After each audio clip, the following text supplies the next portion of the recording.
I'm delighted to be here with you. It's an honor to meet you and to see some of the works that you have on view here.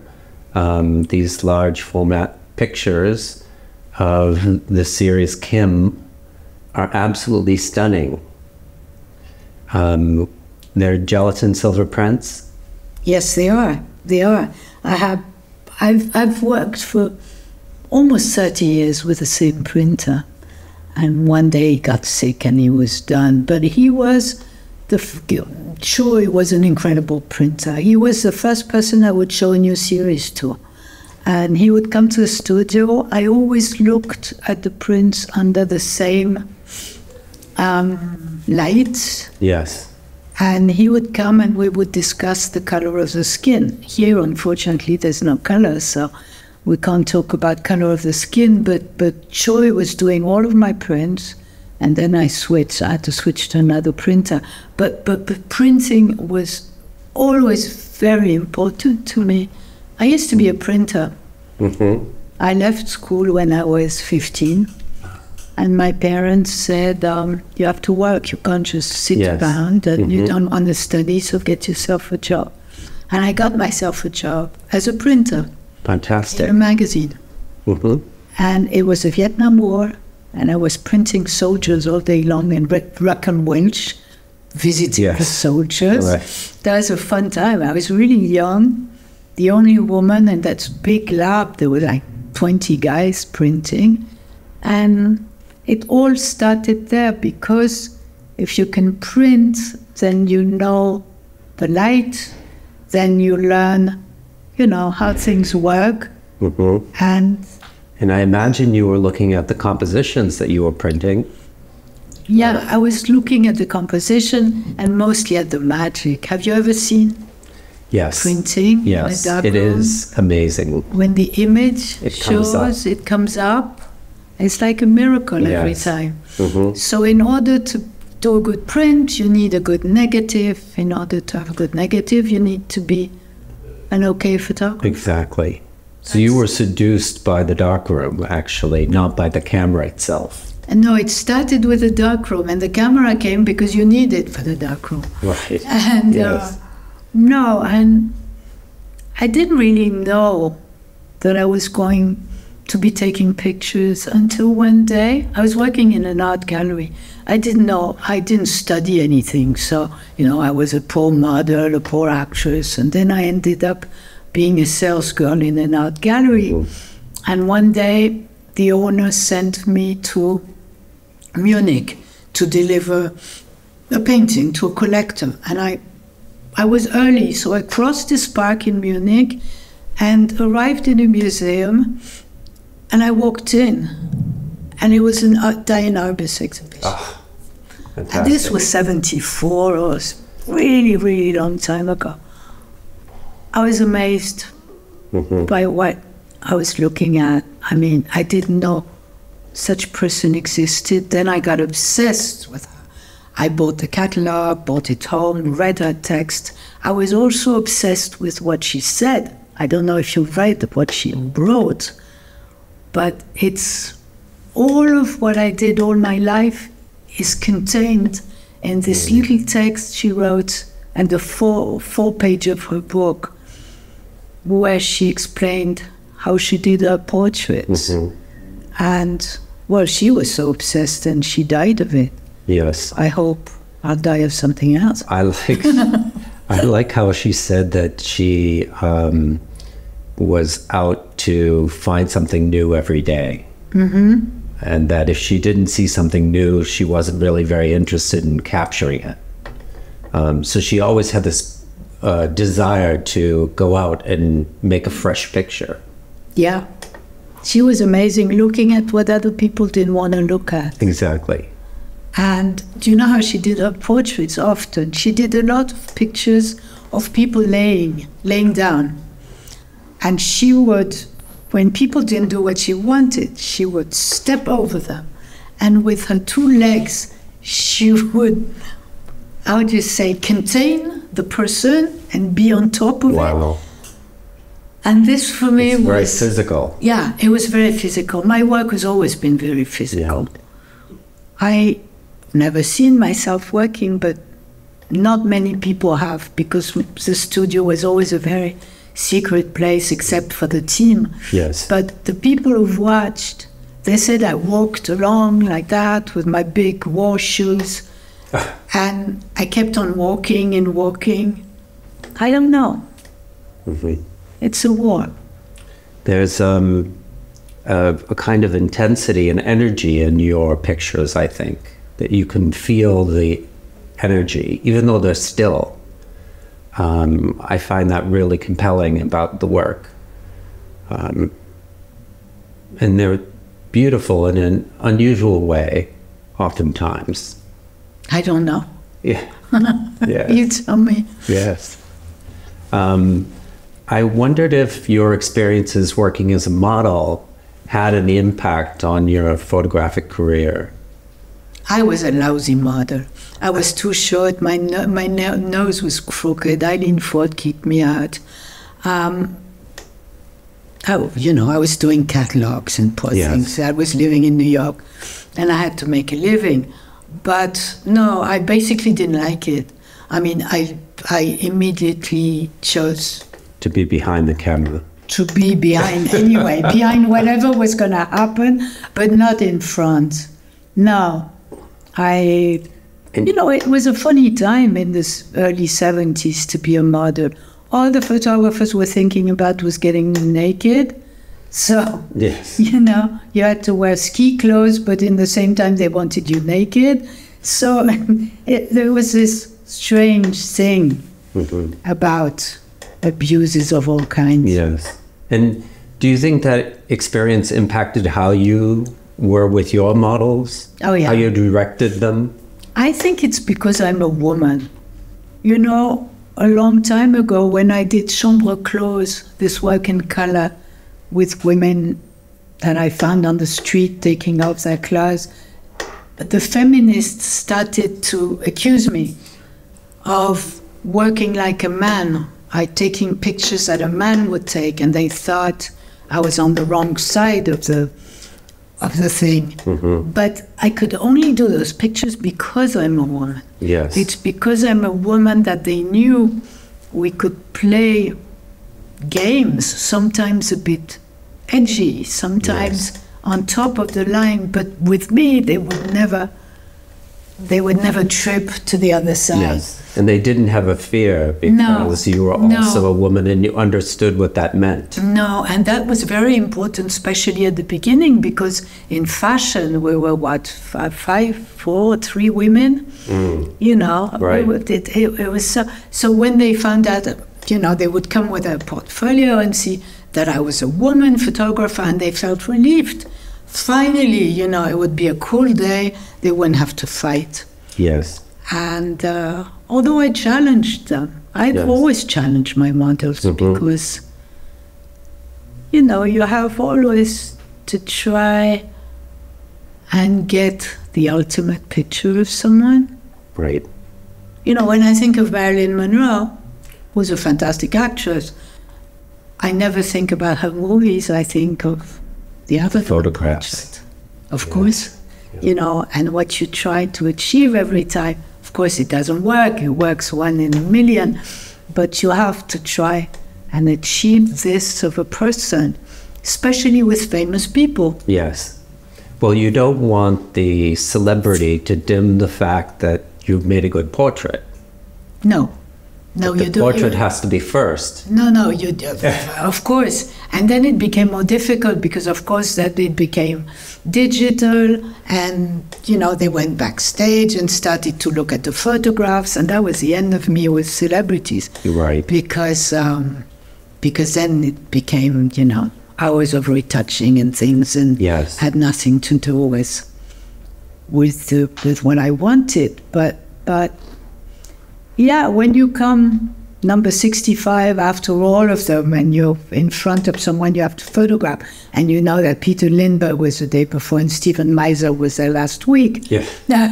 You've got to make your point. That's your point has to be different. Yes. It may not be good. It may, right. It just has to be different. Yes. Well, when you were working for Details, I think you made some very interesting and transformative celebrity portraits. That was the work I did with those 3 young guys who were running Details. I mean, they totally changed this magazine, which was a conservative men's fashion magazine, which is boring men's fashion, really. Yes. And they decided to work with 3 or 4 of us. There was David LaChapelle, there was Albert Watson, and there was Herb Ritts wasn't shooting for them, I don't think so. Maybe someone else, and maybe I did. Very good company. Yeah, it was actually so much fun. They would call me. There was no mail, no pocket phones. They would call me at night, of course, with a time difference, and say, you know, do you want to come over tomorrow? We have something for you. Mm-hmm. So I was on the plane constantly. Yes. And they were building stories for me. They were, you know, they were thinking of, for every photographer to build a story that fit with whatever they did, and did not try to transform the work for the magazine, but transform the story for the photographer. Yes. So that was blessed. Yeah. And there were other people that helped create the scenarios.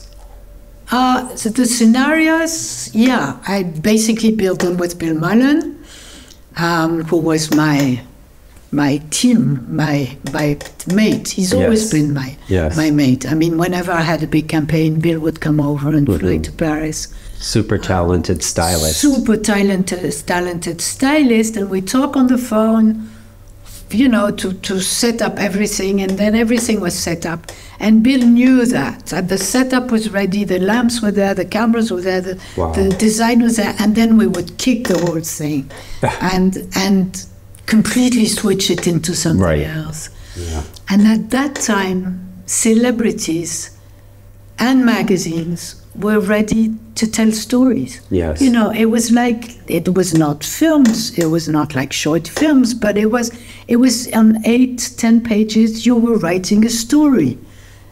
And they were willing to take chances, I think. Of course. In ways that they're not today. Of course. And the people who posed, they were, you know, willing to roll in mud and be spread up with ketchup, but that was fine. Yes. You know, it was like a teamwork. Mm-hmm. And the style in the 90s was more gritty. It's almost like an anti-glamour kind of picture. It was anti-glamour, which made it more glamorous. Yes. You know, we would fly to, what was it called, this lingerie place, Trashy Lingerie. Oh, yeah. There was this amazing store where we would go and buy underwear for everyone. Bill was obsessed with trashy lingerie. I even still have a membership card. I don't know if it still exists. But, you know, it was like people would wear anything. And Bill was very, very early in his, you know, he had an incredible eye. We would mix trash things with Dolce & Gabbana and mixed Helmut Lang and all these minimalist things with crazy things. It was a very creative time. And there's also humor in the pictures a lot of the times, which was something that really wasn't a part of celebrity photography previously. And is not a part now. No. Not at all. I mean, no, I think I was there at the right time. I'm sorry I had to step out, but sometimes I think, you know, people offer a campaign, it happens. But I think, you know, what am I going to do? Somebody on a white background with a bag there and a bag on their heads. Right. Not very exciting. No. Yeah, those pictures struck me as very playful and energetic, fun. Do you know what my dream would be? To find a place one day in Los Angeles, any place, a fireplace, a fireman, whatever, and show these pictures that were never shown in Los Angeles. Ah, yeah. You know, I have like 20 incredible prints of all those images, or 30. They would be great to be shown in a place. Yes. I think about the 90s in LA as a time when photography was really starting to change the way people thought about Los Angeles. Absolutely. Before, people thought of Los Angeles as a kind of failed place. Yeah, for celebrities. Yeah, and that didn't have a lot of culture. And then in the 80s, the kind of triumvirate of photographers, Herb Ritz, Matthew Ralston, and Greg Goldman, were kind of really working together to change the image, people's attitudes. Absolutely. When we started, there was no clothes in Los Angeles. You couldn't get the clothes for a shoot. You couldn't get hair and makeup. Everything had to come from New York. Amazing. But you could shoot anywhere because nobody was shooting in the city. So you could walk in a bar and say, hey, can we shoot today? And they say, yeah, sure, we're close. Right. You know, it was like so easy because it was not yet established. Yeah. It wasn't a big shooting place. It was great fun. And how about the art scene from LA to New York? Did you have a chance to really kind of experience it? Not so much. I worked a little bit. I worked for Interview at the beginning. I shot some portraits for them, so I was lucky I could hang out a bit in the factory. But no, I had a few gallery shows in New York. None of them were hugely successful. Maybe the stuffed animals in the 80s. Oh, yes. It was Daniel Wolf. Right. And then, no, I think they didn't really understand my work. It was too early, probably. Yes. No, and Los Angeles, besides shooting, I never had, and I did a lot of movie work, you know. Yes. When you do specials on movies, I did that a lot, and that was great fun to work with those directors. You know. Yes. And so usually we're doing the still photography and the poster. Yeah, and you do the publicity work and the poster, and sometimes you shoot a little video clip. I did a lot of videos too. Oh, nice. I love that. Yeah. I love that. I think maybe we should talk about the two exhibits you had in 1981 at the Centre Pompidou and the Gallery Texbron. Yeah, that was the beginning of the beginning. It was, I had this little lab, this little dark room, and I was taking pictures on the street. I didn't know what to photograph. And then the father of my son, Serge Bramley, who I was living then at the time, said, you know, you can't just hang around streets and take pictures. You have to have a subject. You have to focus on something. So I started photographing strippers in Pigalle and got obsessed, because I always get obsessed with what I do. I would work at night, take these pictures, print them during the day, and put them in a black box. I had this beautiful archival black box that somebody gave me. Except that one day the box became full, and that's when an artist, a fellow photographer, said, do you want to show in my apartment? I'm doing this little show. There was 8 of us, young photographers, young artists, and there was Sophie Calle, you probably know, and other people. And I showed the work there, and Tex Brown, who I knew because I had bought old photographs from them when they were at the flea market. Yes. Then at that time, they decided to open a photography gallery. It was in Saint-Germain. It was the second photography gallery in Paris. There was one, a little one, where Mapletop and Joel Peter Witkin was showing. Oh, yes. But that was it. And there was one for photojournalism. But they opened this beautiful gallery in Saint-Germain and saw these strippers on the wall and called me and asked me if I wanted to be part of the gallery. So I thought it was amazing. And then the same week, Alain Saliac, who was the head of photography at Beaubourg, at the Pompidou, called me and asked me the same thing. And I thought it was a joke. I thought somebody was calling me to make a prank or something. So I didn't have enough pictures, so we delayed the thing for a few months. And a year later, they were both my first shows at the same time. And I remember dragging my father, who was quite an old man and who never believed I would do anything in my life. I dragged him to Pompidou, and we're on the ground floor, and there's this escalator, and on the left, the right, that was written Man Ray and Bettina Rheims. Wow. And he looked at that, and I thought, okay, now, we can both be in peace. You've arrived. I've arrived nowhere, but I mean, at least I've arrived down the escalator. The Thunder Pompidou is not bad. Yeah, it wasn't bad. He must have been proud of you. He was. Yeah, he was. Yes. Yeah. And then I do think of Diane Arbus when I think of your work, and I also think of Helmut Newton. Helmut played a big part in my life.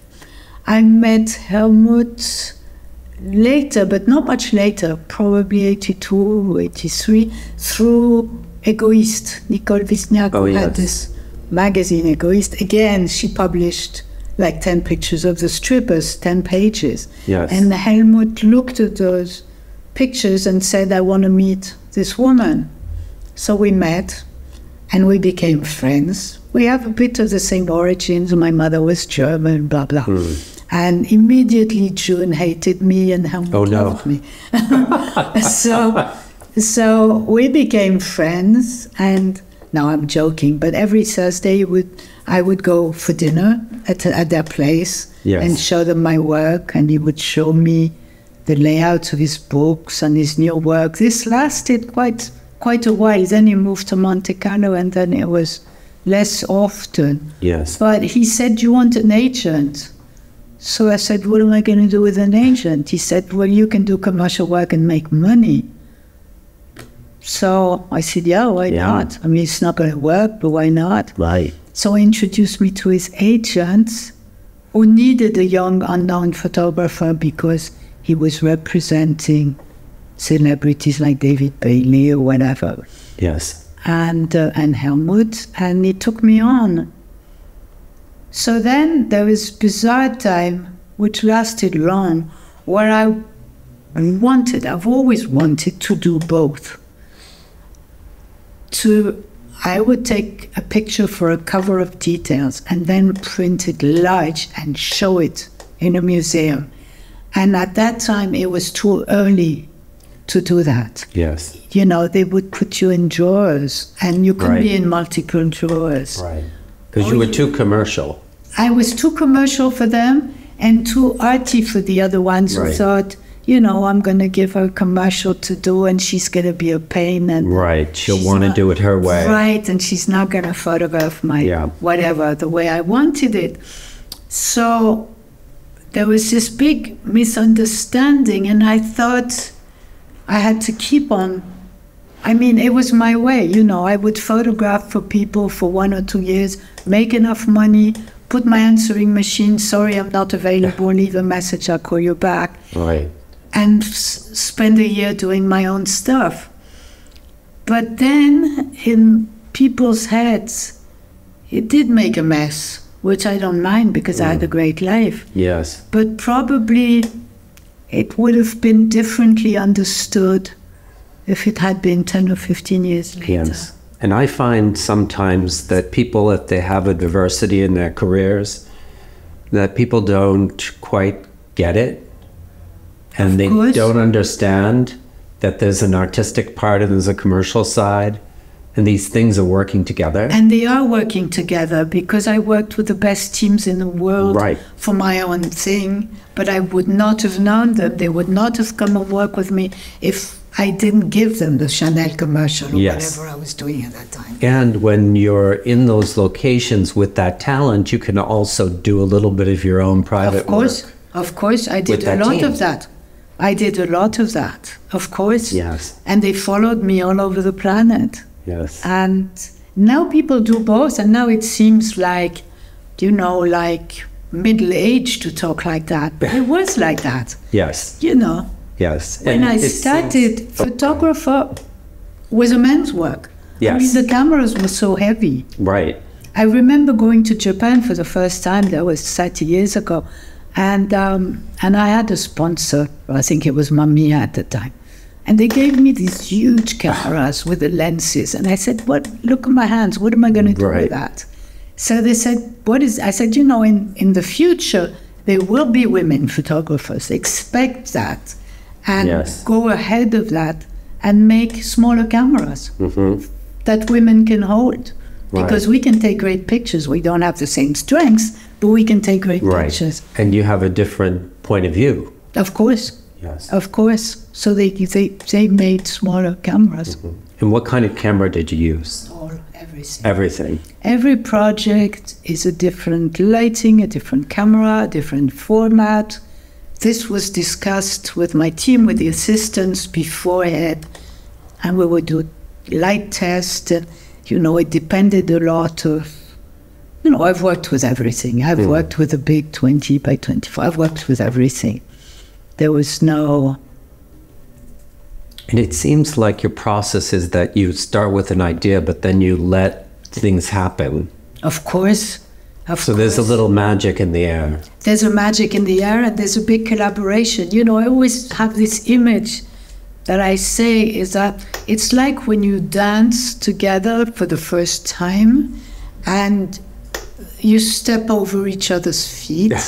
And then as the music goes on, you start it. Yeah, you get in rhythm, and they give you something, and we give them something, and it goes like, it's a dialogue with no words, but it's a dialogue. So I don't work alone. Yes. And I have 10 people in the back of me anyway. Right. But it seems like you have to be very sensitive and be able to read the people you're working with to know what to do.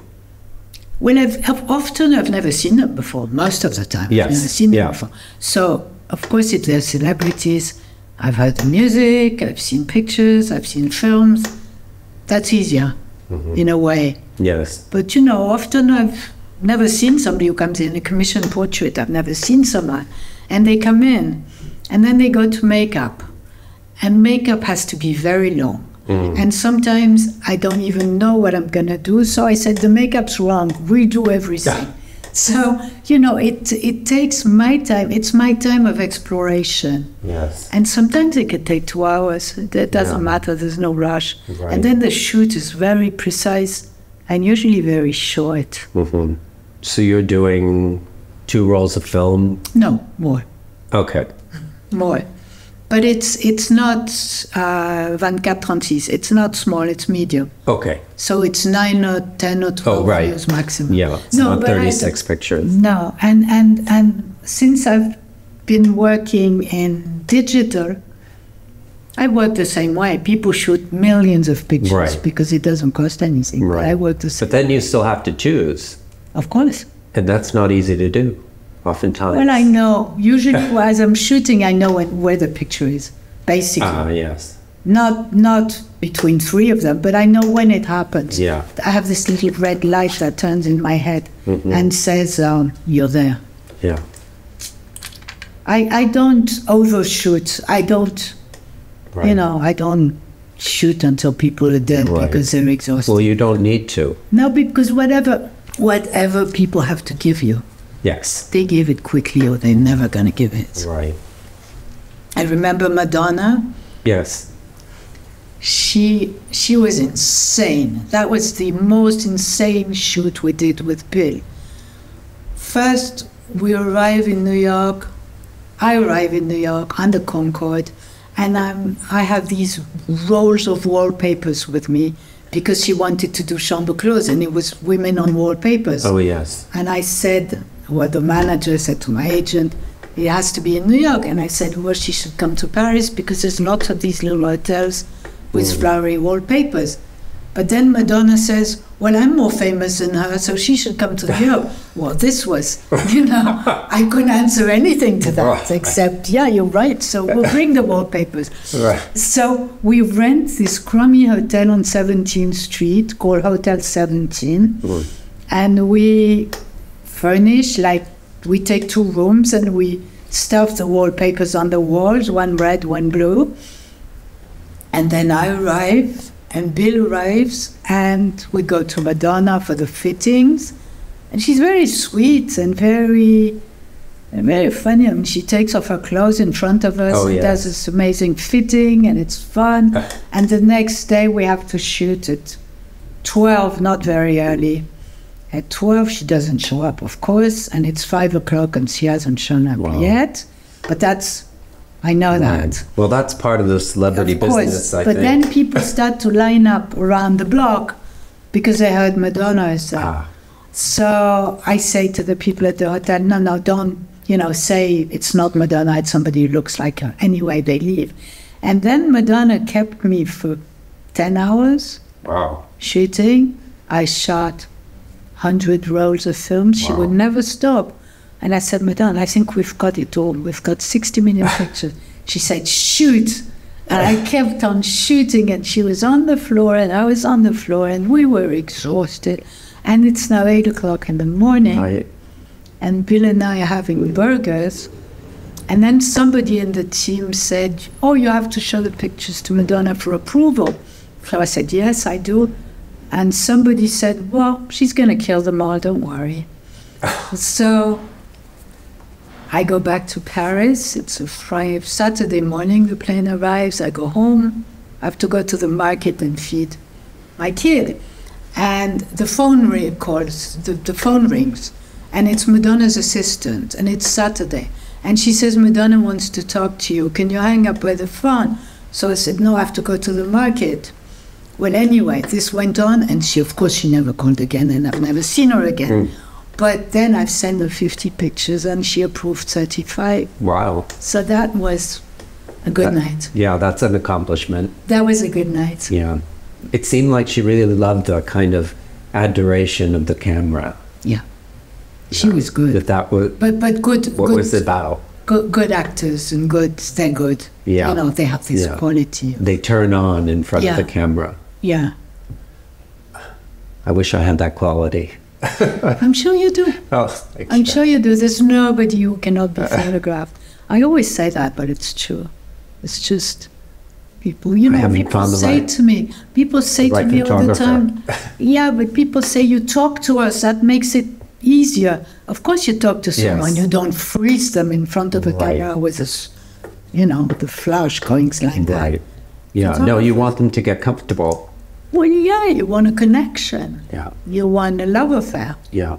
That's what you want. You want a love affair. Exactly. Even if it's just for the moment when you press the shutter. It's just for the moment. I never have dinner with the people I photograph.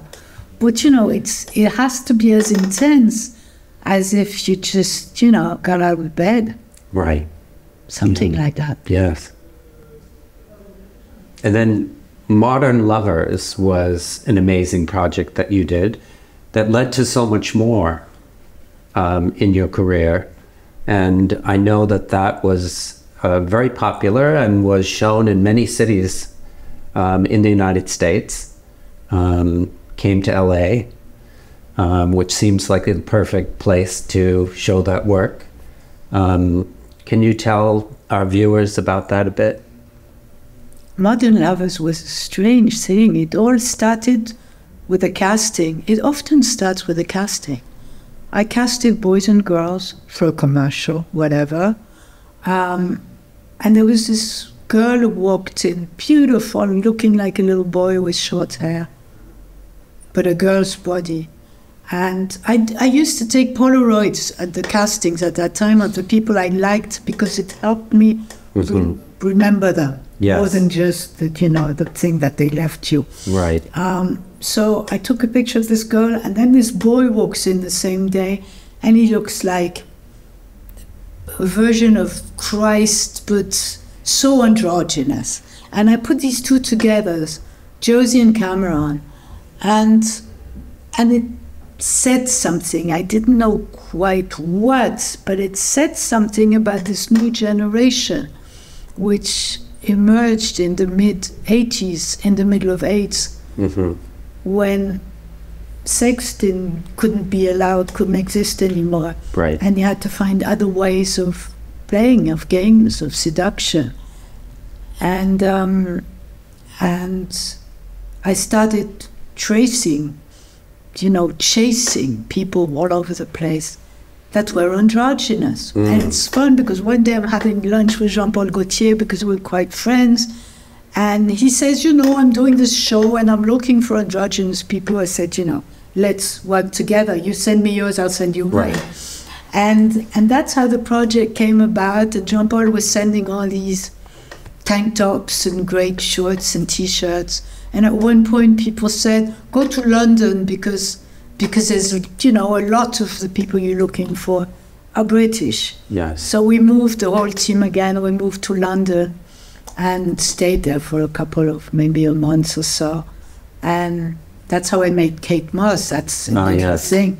But Kate was walking into this model agency where I was casting, and she was 14. And she was exactly what I was looking for. Yes. And this work was like it opened the Maison Européenne de la Photo.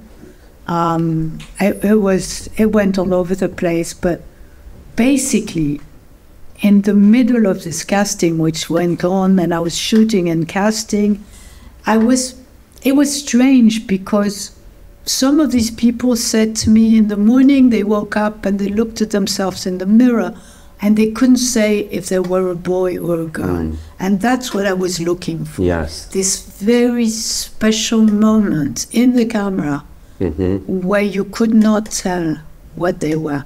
And it was a fraction of a second, and if I didn't catch that, it was gone.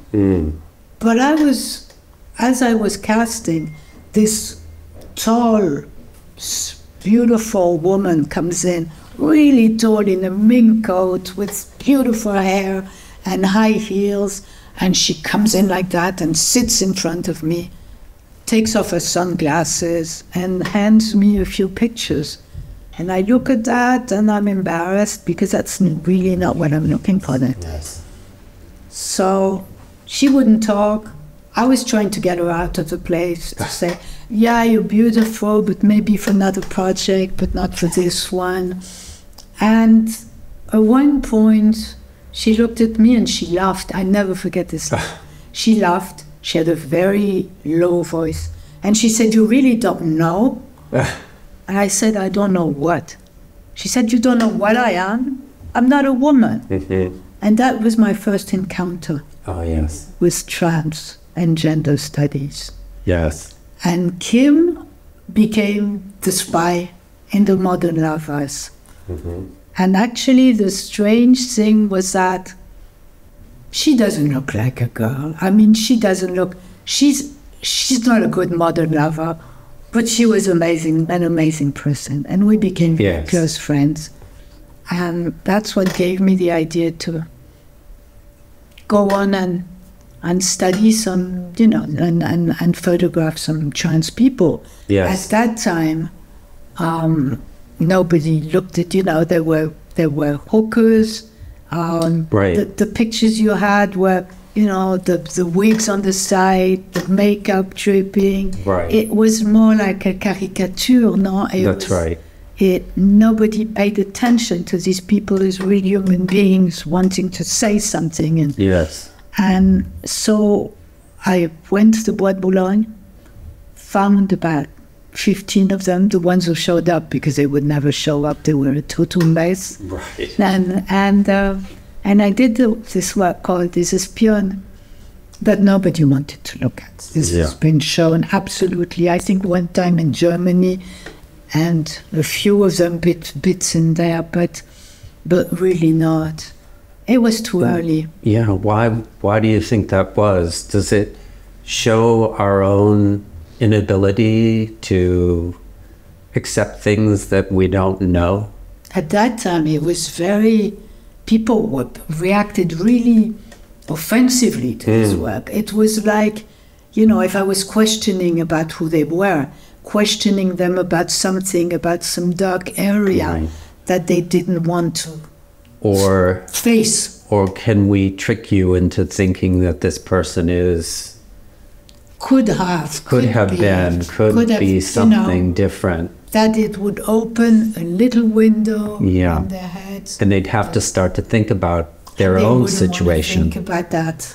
Yeah. And I remember trying to show, you know, you always have, as an artist, you always have 4 or 5 people who's your group, and you show them your work at first. And I would call them and ask them to come and see this piano. And they would all say, do you really want to? I really have to look at that.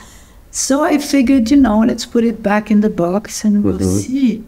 Well, some of the pictures from that series that you have up in this room are quite beautiful in that they're more like portraits than like figure studies. Oh, they were portraits. I got the best team to work with them. I tried to make them look like they would never dream to look like. You know, I took the people with whom I had worked with Catherine Deneuve. I said, come and work with me every night. We'll film, you know. So they felt very comfortable. They felt important. They felt like beautiful women. Yes. And their image of women was more Rita Hayworth than, you know, than the average woman.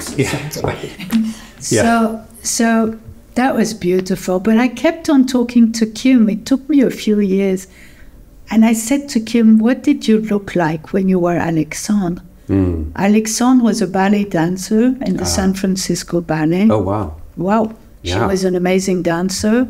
And she started a transition. And when I met her, she just finished the transition. It took her a few years. At that time, you didn't transition in 6 months. It took her like 5 to 10 years to really become Kim. And I said, at least show me your passport. She would never show me an image. So I kept on saying, Kim, let's do something together. Let me get you back. Let me photograph you going back to Alexandre. Let me play that for me. And she said, no, always, until one day. And I didn't know why, but I knew after. She was sick, and she knew she was sick, but I didn't know it. And she said, okay, I'm ready. So we locked ourselves up for 2 days in a hotel room with the stuff. And Kim became Alexandre again. But I think she never became Alexandre because she had become such a woman that I never got her back into being that she wasn't anymore. So I still haven't seen a picture of Alexandre. Never. And then before you had Kim playing Alexandre. I had Kim playing Alexander. And then she wrote a beautiful text. And then before this little book was published, she died. So she didn't see it. But what an incredible gift to give to someone that is struggling with identity, to be able to show them in the way that they want to be seen. And the photograph is there as proof. And sometimes it's more beautiful than real life. Yeah, it has to be more beautiful. It has to be more something than real life. In this game, it had to be more beautiful. Sometimes with other people, it has to be weirder or it has to be edgier. But for this one, we really all worked into making them look at their best. And how about now that the work has come around and people are showing new interest in it? What's it like for you to have this time pass and then see people experiencing it today? How is it different? Well, it's great, but sometimes, I mean, I have sort of frustration. I think I deserve to be more recognized as having shown it before. You know, maybe not, I'm not claiming to be the best or whatever, but I mean, I was there in the 90s, in the late 80s, when nobody looked at that or wanted to look at that. So today, I have mixed feelings. I think things are too much in fashion, and I'm scared of fashion, because I know fashion gets out of fashion.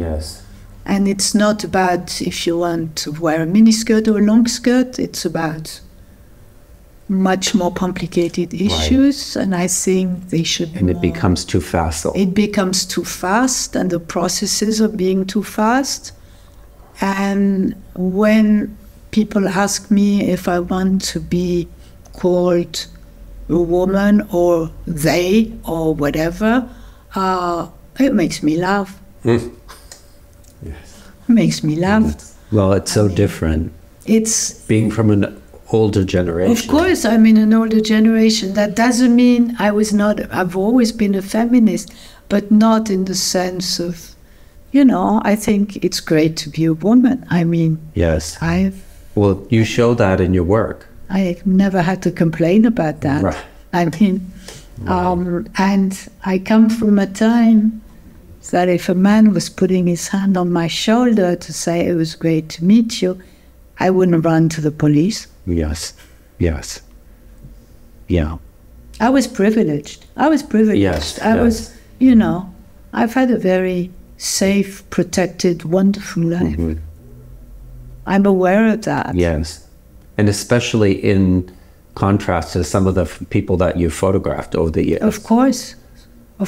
And I realized that even more when I went to prison for a year. And that was the last big thing I did. You weren't in prison. You were photographing. I was photographing in prison. But you're right. I could have stayed there and sleep. Yeah. And I felt so comfortable would not be the right word, but I felt so much in my place. Mm. It was an amazing experience. Again, trying to give back to these women who were deprived of everything. Even a mirror they couldn't have to look at themselves. Yeah. No mirror, no food, no makeup, no hair, no nothing. No family to come see them. Yes. Because after a few years, they disappear. The children are gone. Yes. And all they have is sleeping pills. So again, I went with hair and makeup and gave them an opportunity to see themselves. So becoming feminine again in some ways after they had become something else because they were just considered prisoners. A number. Yes. Yeah. A number. So again, that's another incredible gift that you gave to them.